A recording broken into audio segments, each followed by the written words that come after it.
Welcome back to EasyFlow English, your daily home for step-by-step English listening. Today, we are going back in time to the 14th century. When you think of the richest person in history, who do you think of? Elon Musk? Jeff Bezos? Actually, the richest person to ever live was a king named Mansa Musa. His wealth was so great that historians cannot even calculate it today. But how did he get so rich, and what did he do with all that gold? Let's dive into the legendary story of the King of Mali. Mansa Musa became the ruler of the Mali Empire in 1312. The empire was in West Africa. It was a very big and strong place. The weather was hot, but the land was rich.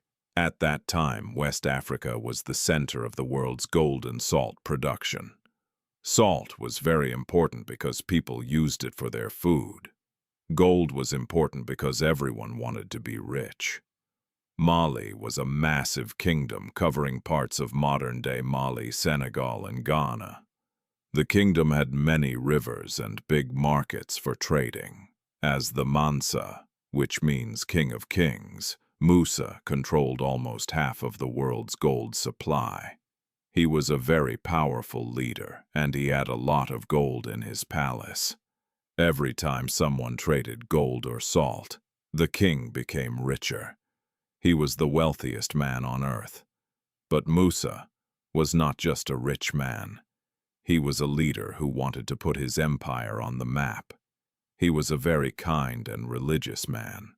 He wanted the whole world to see the beauty of Mali. The most famous part of Mansa Musa's life is his incredible journey to Mecca in 1324. Mecca is a holy city, and Musa wanted to visit it for his religion. Imagine this: a caravan of 60,000 people. It was like a city moving across the Sahara Desert. There were thousands of friends and workers. It was like a city moving across the Sahara Desert.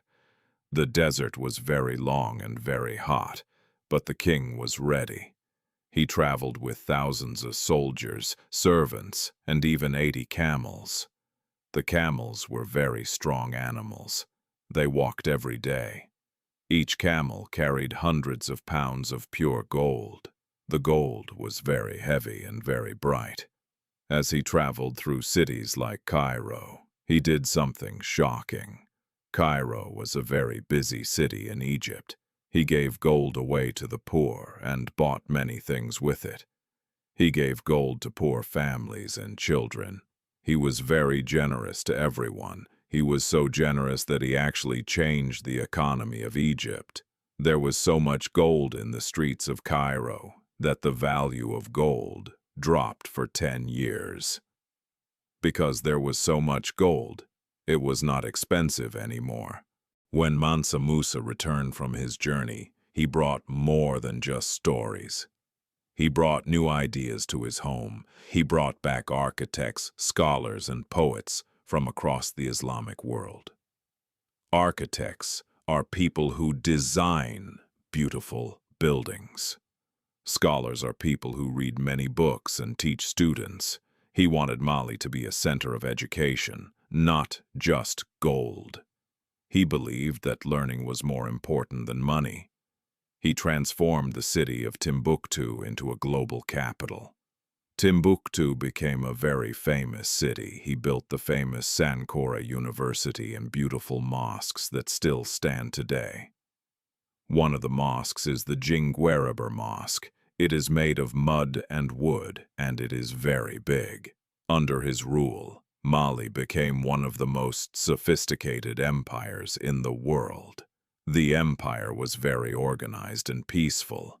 People traveled from Europe and Asia just to study in the libraries of Timbuktu. The libraries had thousands of books about science, math, and history. Mansa Musa died around 1337, but his legacy lived on for centuries. People still talk about the Golden King today. He showed the world that Africa was a land of immense wealth and high culture. He was a very successful and wise leader. His story is a reminder that true power is not just about having money, but about how you use that money to build a better future. He used his gold to help his people and build schools for children. Thank you for listening to this episode of EasyFlow English. I hope you enjoyed the story of the richest king. Did you know about Mansa Musa before?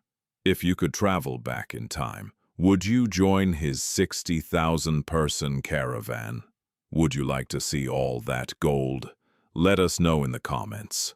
Don't forget to like this video and subscribe for your daily dose of English.